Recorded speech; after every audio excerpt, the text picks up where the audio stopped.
Assalamualaikum warahmatullahi wabarakatuh.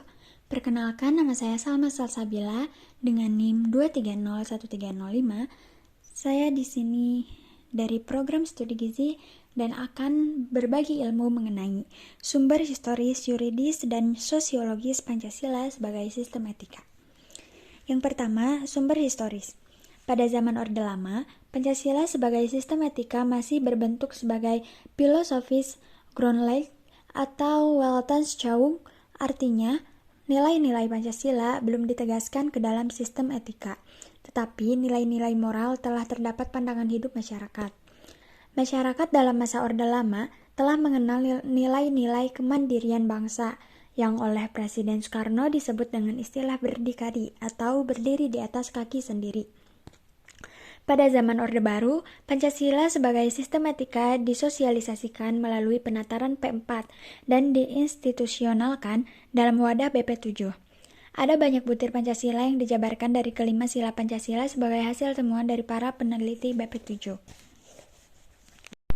Pada era reformasi, Pancasila sebagai sistem etika tenggelam dalam hiruk-pikuk perebutan kekuasaan yang menjurus kepada pelanggaran etika politik. Salah satu bentuk pelanggaran etika politik adalah abuse of power, baik oleh penyelenggara negara di legislatif, eksekutif, maupun yudikatif. Penyalahgunaan kekuasaan atau kewenangan inilah yang menciptakan korupsi di berbagai kalangan penyelenggara negara. Yang kedua, sumber sosiologis. Sumber sosiologis Pancasila sebagai sistem etika dapat ditemukan dalam kehidupan masyarakat berbagai etnik di Indonesia. Misalnya, orang Minangkabau dalam hal bermusyawarah memakai prinsip bulat air oleh pembuluh, bulat kata oleh mufakat. Masih banyak lagi mutiara kearifan lokal yang bertebaran di bumi Indonesia ini sehingga memerlukan penelitian yang mendalam.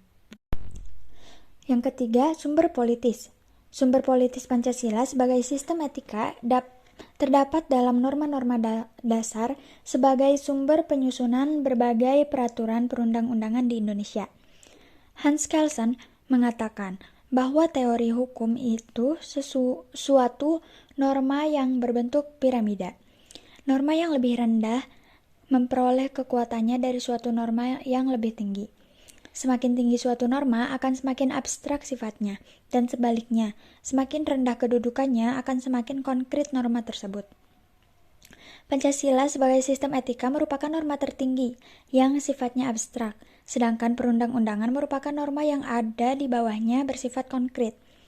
Etika politik mengatur masalah perilaku politikus, berhubungan juga dengan praktik institusi sosial, hukum, komunitas, struktur-struktur sosial, politik, ekonomi.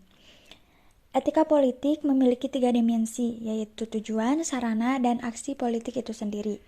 Dimensi tujuan terumuskan dalam upaya mencapai kesejahteraan masyarakat dan hidup damai yang didasarkan pada kebebasan dan keadilan. Dimensi sarana memungkinkan pencapaian tujuan yang meliputi sistem dan prinsip-prinsip dasar perorganisasian praktik penyelenggaraan negara dan yang mendasari institusi-institusi sosial. Dimensi aksi politik berkaitan dengan pelaku pemegang peran sebagai pihak yang menentukan rasionalitas politik. Rasionalitas politik terdiri atas rasionalitas tindakan dan keutamaan.